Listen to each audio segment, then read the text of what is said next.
Welcome to this week's Public Sector Voices. I'm Emily Rodgers, and today we're joined by the leader of Isle of Wight Council, Dave Stewart. The Isle of Wight was chosen to pilot the government's test and trace scheme to limit the spread of coronavirus, which saw more than 54,000 residents download the app. We wanted to catch up with him to see how the rollout went for the island. Great to speak to you today, Dave. Thank you for joining us. That's fine. Glad to be able to join you. So I suppose Isle of Wight was chosen because, well, you're an island and it's easier to contain the virus, but were there any other factors that kind of made the decision to have you guys pioneer the test and trace scheme that you know of? So as you indicate, we are a unique location. We are actually a single local authority and we have a single health authority. The island actually is quite digitally well advanced, with fibre being spread across the island now and a lot of people able to use technology. I think also we've got a very defined number of people, so 140,000 population. 40% of those are retired, but we then have a whole range of other people working, children, whole range. So, and I think probably one of the influencing factors in people's minds was the low number of cases that we have had on the island, and this still is the case. And what was your feeling when you found out or when you were asked to do this? Because obviously it's a lot of responsibility. It's a big deal. How did you feel?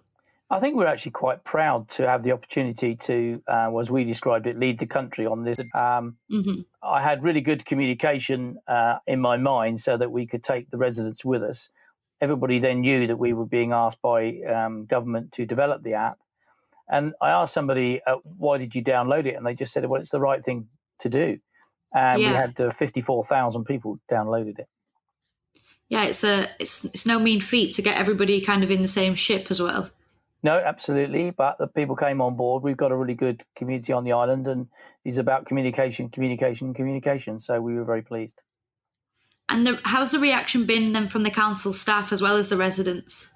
So the staff were proud as well. We started off with a smaller cohort just to download the app, and that was our NHS staff and also our local council staff. So that was good. And then they could see that the app could be downloaded and we could obviously in due course give feedback. And then it became a case of actually sharing how to do things with the wider residents. And we had very good support. Have you spoken to anybody throughout this time that's kind of told you that they're not going to be downloading it and given you any good reason as to why?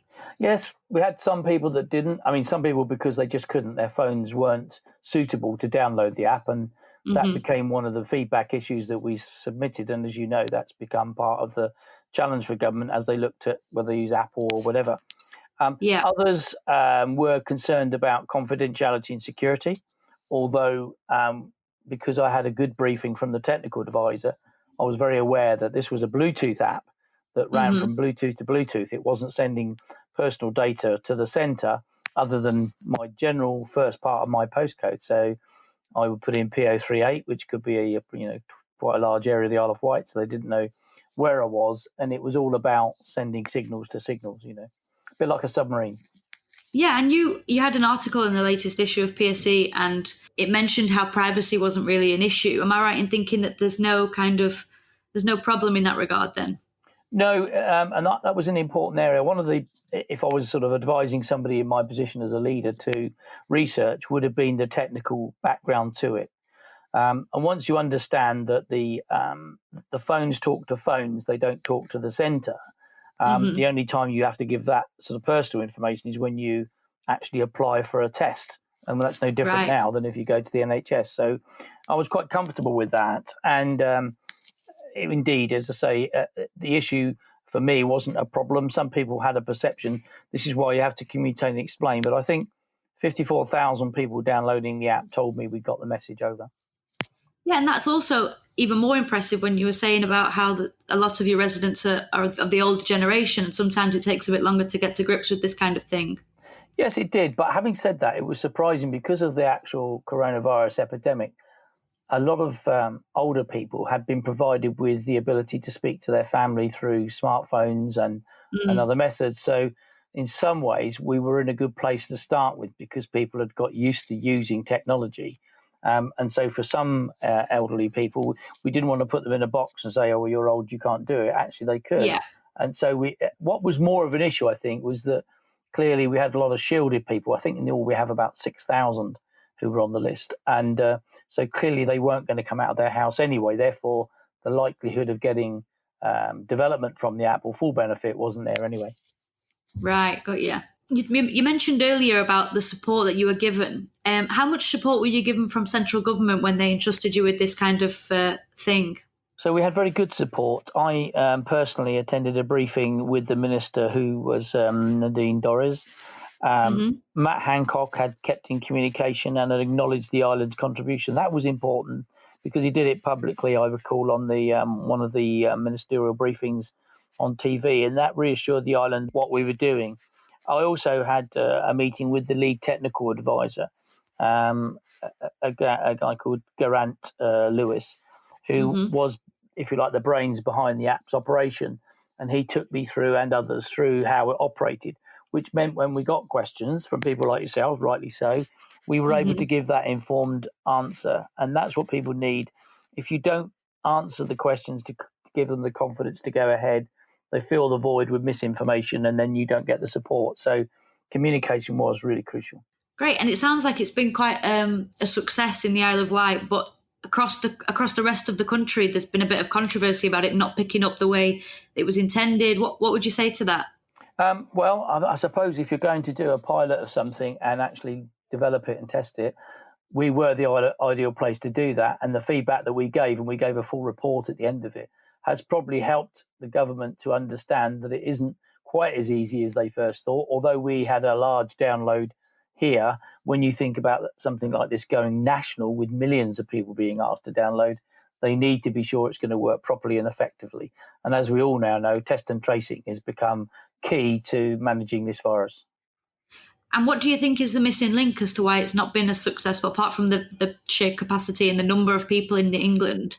I suspect, and I'm not an expert, and clearly you would need to ask experts, but my take on it is it's the actual technical capabilities and linking it in with the test and trace system. So we all now know that as we open up for hospitality, premises are being asked to record details of people who come along, so that if they need to trace other people because somebody's got symptoms or has indeed been affected by the virus, they can do that. This is actually, we always used to describe the app as an extra tool in the toolbox. And that was very useful to us. And even today, we're very sort of careful with managing our cases. Looking back then from when you started, is there anything, knowing what you know now, obviously hindsight's a great thing, is there anything that you would do differently or maybe would have asked for differently? Not really. We did what we were asked. We delivered on the response, and we wanted at the time to reassure government we could deliver, and we did that. In fact, I probably think we exceeded their expectations in terms of delivery. Because original figures, I think we were talking sort of 30, 40,000, but to have well over half your available population do what was asked was a really good thing. So I think they were reassured we were good and good to go on that. And obviously we are where we are today. Yeah, speaking of where you are today, what does the Isle of Wight kind of look like? Are you all preparing to reopen? Is everything looking like it's moving in the right direction? Yeah, I mean, for the first thing is we're still relatively low in COVID cases. I think as at today, we've had 203 positive cases. We've only had one in the last week. Is that 203 in the whole time? In the whole of the, yeah. So, yeah, I think we're in the bottom 11 places for this. And it's interesting, you try and work out why. Well, obviously, we're an island. We've got a lot of rural as well as towns. But we've got a very compliant community. In the main, people have done what we've asked. They've socially distanced. They've self-isolated when they need to. They've been very sensible about where they go and who they communicate with. And all of these things have been proven to be essential if you want to tackle the virus. I think we've still had under 100 deaths on the island. I would probably be able to get you an exact figure in due course, but that in itself is quite a significant feature. So, you know, as a safe place, that's very, very helpful. You asked me about the business hospitality. Yes, absolutely. We're kind of, if you like, ready to go and ready to welcome visitors to the island. We've worked very closely with our tourism team at Visit Isle of Wight, and we will be open for business, and we will be open safely, which is really important. Definitely. And I'm going back to what you were saying about a compliant community. It's really interesting because you look at some of the countries that have had the most success, they generally have the kind of relationship between government and communities where, you do exactly what you're told. Yeah, Is that but something we maybe that haven't. we're missing? Well, it's all about. We've had a very, very good. We do have a very, very good relationship with our community here on the Isle of Wight. Even in, for example, the voluntary groups who were supplying the food, the medicines, and just looking after people, making sure they're okay. Tremendous response from our voluntary groups, and really been pleased that we've been able to feel that we are, if you like, in touch with our community and that they feel Yeah. safe. That's what it's all about, really. So in the areas that maybe the death rate is a lot higher, could you put that down to maybe not having that same relationship with government, or is it other factors? I think there's probably other factors as well. I mean, if I, just to give you one example, if I'm 3 or 4 stories up or even more in London, lockdown means a completely different experience to being perhaps on the Isle of Wight in a detached bungalow with a garden where I can at least get outside. So I Yeah, do understand that. And people, as we've seen recently, have almost got to a point where they needed to burst out and get some space. And so you had, which I absolutely don't condone, the experience of Bournemouth, where yeah. just thousands of people descended on it. I'm sure, many of them had good intentions, but actually what they did was raise the risk level tremendously. And that's the bottom line here. Definitely. And now we're in a situation where certain areas are at risk of having local lockdown, like Leicester and other Yeah. places. Yeah. Well, we've got an outbreak management plan, which we would bring in if we needed to. We hope we don't. We see it as an insurance policy, but everywhere in the country's been asked to do that, and we've done ours, so that in the event we had a spike of some form, depending on where and how big it was, we would have the capability of what we call it, making public health interventions Yeah. to protect our community, and that's the way we see it. But at the moment, we're not in that place. And, obviously financially we've had some hits, but we're going to deal with that. Yeah, because a lot of the Isle of Wight economy will come from, I suppose, tourism. I mean, I did a lot of research on the Isle of Wight for this podcast, and I didn't realise how gorgeous it was. Like, just looking at the pictures, it's absolutely gorgeous. So how is the area going to regain that boost from tourism? Have you got measures in place to make sure that local economy is protected? Oh, absolutely. As you rightly say, I mean, I would argue that this is one of the best places in the world to come on holiday, not just in the UK, because we are unique. We've got that fantastic. It's a biosphere, which is only 7 of those in the country. So that means our recognition of our whole environment. We've got loads of beaches, we've got safe beaches, and then we've got the general offer for tourists, which we've had to work hard to make sure is available. So that doesn't mean we haven't got risks. We've got financial risks and we've got other risks, but it's a huge part of the Isle of Wight economy, and we've got effective communication. I've been weekly updating people. We've taken a safety first approach. We're now developing our beach safety plan. We've got support and advice from our business community. I do virtual briefings to businesses, and we work with our MP. It's all about teamwork, really. Yeah, you'll be welcoming tourists back, but I suppose if you were to see a spike, you wouldn't hesitate to kind of close that off. Yep, you're absolutely right. We will be welcoming tourists to the island. We've worked hard both with our community high streets to make them COVID secure, with our businesses and hospitality to make sure they're COVID secure so people can go out and visit. Places like our caravan parks and camping resorts will be available. Swimming pools won't be. Leisure centres are limited, as you know. We've closely followed the government guidelines because we want to be able to say that to people. Look, we are in that place. But I think I would say, and you can feel it even with the ferries. The bookings are now increasing. I've spoken to hoteliers where bookings are increasing. People see the Isle of Wight as a safe place at the moment with all the European issues. And from our point of view, we say, come on over, but do remember, stay safe, stay alert, and actually follow the guidelines like social distancing, face coverings, things like that, washing your hands. They're all become used. We've all got used to that now. But if you do that, you stay safe. It's all about staying safe. Yeah, well, you're going to have one more visitor probably this year after looking at the pictures. That's good. Well, you're welcome, and that's absolutely fine. So you mentioned before about finances. I know a lot of councils have been struggling financially, and a lot of them are on the brink of kind of more grave action, things like bankruptcy or the Section 114 notice. Have you felt this within your authority, and do you feel like you can get out of that place if you are? So we're not in that place. We've been very aware of the risk of that. We always are as a local authority. The administration that I lead, we've been very careful and prudent with our reserves over the 3 or so years that we've been in control of the Isle of Wight Council. That was always our strategy as a Conservative council. And unexpectedly to us, the benefit of having those reserves has meant that we've been able to provide some resistance, more perhaps than some other places, to the impact. And it has been huge, a financial impact for the community.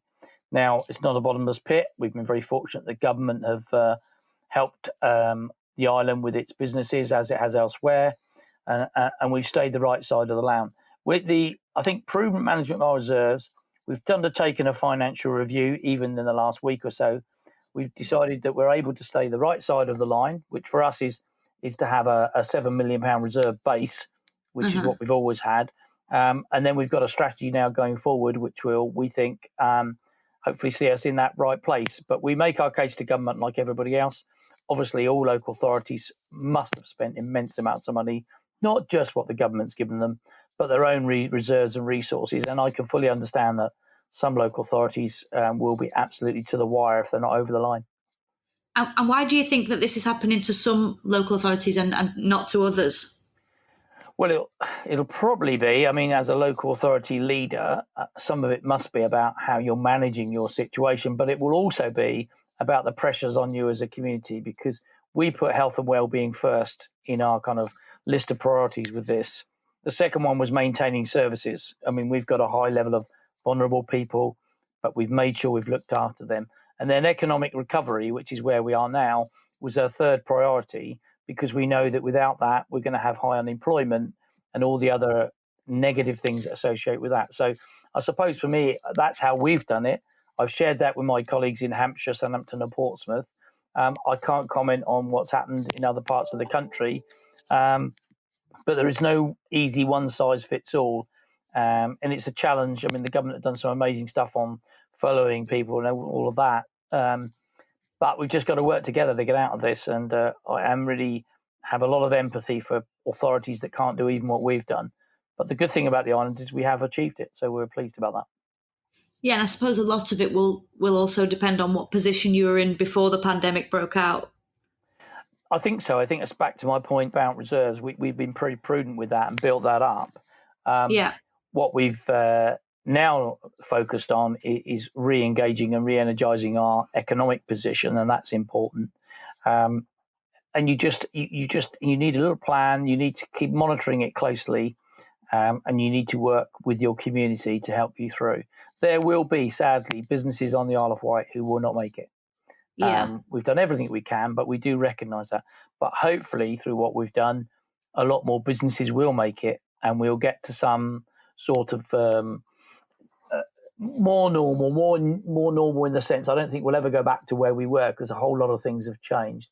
One of the benefits we found is because we went down the road early as a local authority to have staff being able to work agile, that is to say from home or whatever, and we invested in the digital economy, giving them laptops and everything. That came back to be a really good decision. Now, if you didn't make that decision, you can't benefit from it. We did, and we have. And we've also got fibre broadband being spread right across the Isle of Wight. So people are getting much more digitally aware. Another good thing.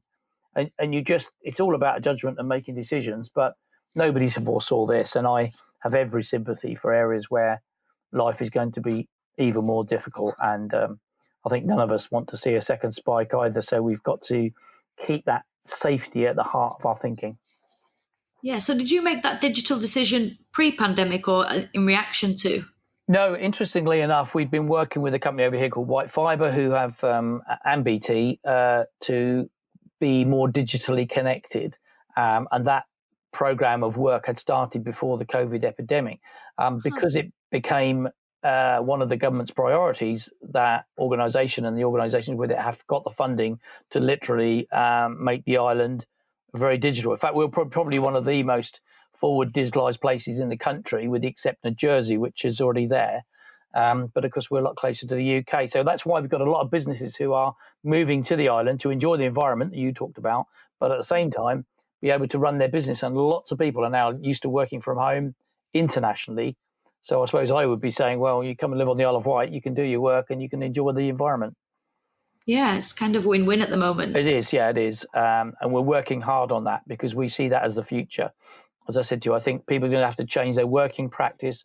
They'll change the way they shop. I mean, a lot more people now shop online. So our high streets, we've had to now, and we're working on that at the moment, change the offer the high streets make from one where you just go to the shops because people aren't going to do that, to more being a destination, if you like, a place you go for some social interaction and actually to enjoy other aspects that the high streets bring. And that's a whole new journey. But we're on that journey, and we've got some fantastic historic buildings on the island. And Historic England have already been working with us in our main towns, Newport and Ryde, to develop that. So I think that will be a good thing.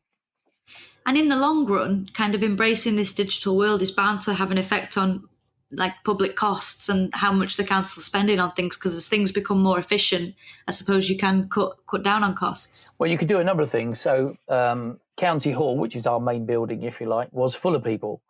It's not at the moment, but we have other buildings that are or were, so we can reduce the actual requirements of buildings. So assets can be adjusted. That's going to save us money, all the on costs, etc. When people are working from home, they are not incurring the costs in terms of travel and transport, and we're not incurring the costs as a council. We've also moved very much towards cycling because the island's a fantastic destination. We've got the Tour of Britain coming up in less than 2 years' time. So we've got a whole raft of cycling opportunities. So that's going to change the culture. Health and well-being is a big one, I think, particularly about mental health and mental well-being. So I think we've got to work in those areas so that our community may change the way it lives, but actually lives better. That makes sense. Yeah, absolutely. So just going back to the app then, because I think one of the problems is about the physical app in terms of the track and trace. But like we were talking about before, if bars and restaurants are taking your details in order to be able to get back in touch with you if there's a spike, that in essence is the track and trace system, just without the app. Yeah. So the other benefit the app gave you, and I think I've actually still got the app on my phone, albeit you can take it off now at the moment. It would keep you aware. It was a funny thing, actually. It was almost nothing would happen, and you felt, well, why isn't anything happening? But actually, you didn't want anything to happen because actually the secret is you don't want to be too near to somebody that it has to tell you that they had symptoms or they had the virus. Therefore, you've got to self-isolate. And there were people that were pinged, as we used to call it, which told them that they had been close to somebody and they had to watch. If they got symptoms, they would have to go and get a test. Now, that was a strength. It was a useful thing because it was also a bit of a comfort to people to know they had that extra tool.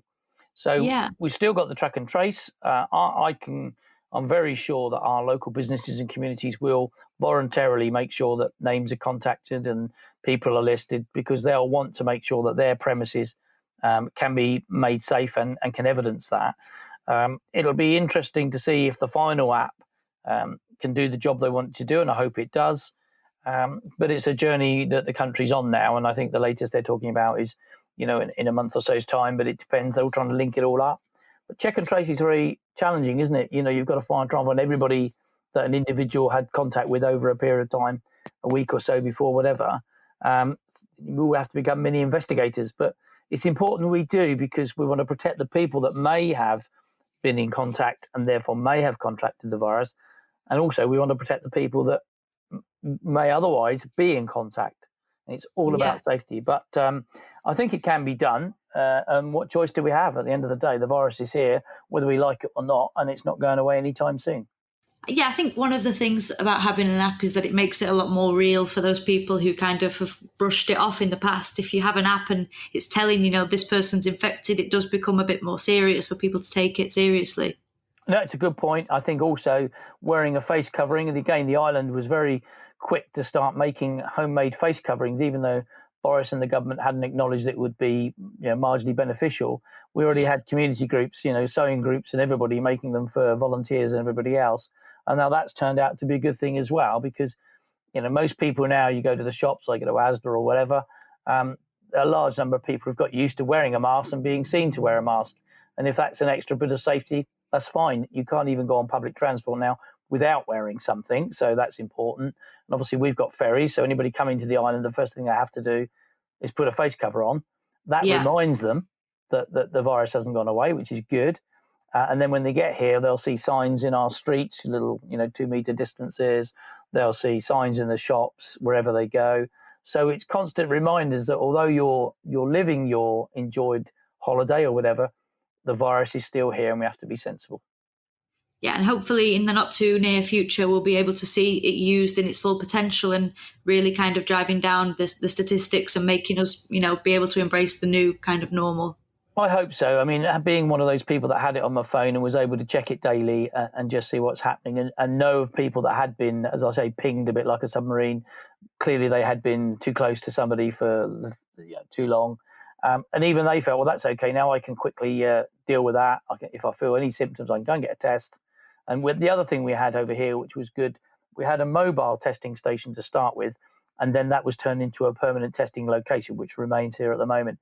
That was really useful because it meant that people could go and get a test quickly and easily within 48 hours or whatever. They had their results. And again, that meant people could stay at work, people could carry on their lives. It was good. And I think that is important. So it's almost a menu of things that help you. And as we don't see it going away in the immediate future, I think people have got to learn that has got to just become part of their day-to-day life. Yeah, you just have to get on board. Yeah, and there's still lots of good stuff. The sun's shining. We've got, beautiful beaches. We've got, some fantastic places to walk. We've got places to exercise. You've just got to do it safely and sensibly. And if people do that, they'll be fine, which is why you do get disappointed. And I'm sure you, like me, have seen it on the news, other places where people have gone over the top, too close, all of that. And at the end of the day, they're putting their own and other people's lives at risk when they don't need to do that. Definitely. Well, I wish you all the best with the reopening. Hopefully very soon I can come and visit. You're welcome over any time. I'm sure the island will be pleased to see you.